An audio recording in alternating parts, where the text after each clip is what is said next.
ગીર સોમનાથ જિલ્લાના કોડીનાર તાલુકાના છાછર ગામમાં રખડતા શ્વાનનો આતંક વધી રહ્યો છે. તો આ શ્વાનોએ અત્યાર સુધીમાં 14 જેટલા બાળકોને 2 વાછરડાઓને નિશાન બનાવ્યા છે. તો ગામમાં શ્વાનના હુમલાથી લોકો ભયના ઓથાર હેઠળ જીવન વિતાવી રહ્યા છે. તો શ્વાનના હુમલાથી ઇજાગ્રસ્ત થયેલા પીડિતોને કોડીનાર સરકારી હોસ્પિટલ, ગટાવાડ CHC કેન્દ્ર અને રાનાવાડ હોસ્પિટલ ખાતે સારવાર માટે મોકલવામાં આવ્યા હતા. તો ગામ લોકોનું કહેવું છે કે આ શ્વાન હડકાયો થયો છે. તો ગ્રામજનોના જણાવ્યા અનુસાર થોડા સમય પહેલા એક રખડતું નદી હડકાયું થયું હતું. તેનો ચેપ એક શ્વાનને લાગ્યો હતો અને બંનેના મોત થયા હતા. તો એક હવે વધુ શ્વાન હડકાયો થતાં ગામમાં ભયનો માહોલ સર્જાયો છે. ત્યારે આવી જ ઘટના થોડા દિવસો પહેલા તલાલાના આકોલવાડી ગામ ખાતે બનવા પામી હતી. ત્યાં હડકાયા શ્વાને 15 લોકોને નિશાન બનાવ્યા હતા. ત્યારે હાલ છાછર ગામના યુવાનો હડકાયા શ્વાનને પકડવા માટે લાકડી અને દંડા લઈને તેની પાછળ દોડ્યા હતા. તેઓ શ્વાનને ગામથી દૂર ભગાડવાની કોશિશ કરતા હતા. તો આ ઘટનાના દ્રશ્યો પણ સામે આવ્યા છે. તો ગામના લોકોએ સ્થાનિક તંત્ર પાસે આવા રખડતા શ્વાનોને દૂર ખસેડવાની માંગ કરી છે.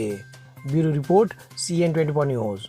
હવે જુઓ દેશ દુનિયાની તમામ ખબરો તમારી આંગળીના ટેરવે. ઉઠાવો મોબાઈલ અને Google Play Store પરથી ડાઉનલોડ કરો અમારી CN24 ન્યૂઝ મોબાઈલ એપ.